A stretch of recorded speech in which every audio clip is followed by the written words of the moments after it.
Qu'est-ce qu'on entend par Open Badge ? Open Badge, quelle utilisation ?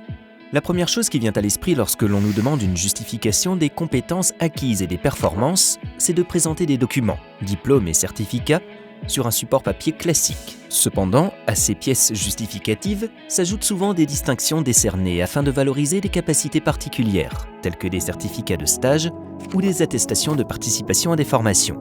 Tous ces documents sont, en général, archivés dans un classeur et ne revoient que rarement la lumière du jour.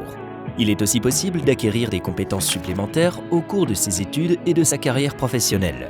Il peut s'agir de compétences informelles, acquises en dehors du programme d'études et qui n'apparaissent sur aucun diplôme, comme par exemple la participation facultative à un cours de langue, à un tandem linguistique ou encore un engagement social, civil.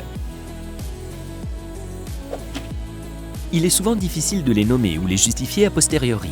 Pourtant, l'acquisition de ces nouvelles capacités démontre une assiduité et une volonté certaine. Et s'il était possible de présenter ces qualifications et de les classifier, aujourd'hui, il existe un outil simple et efficace qui le permet. Ce sont les Open Badges.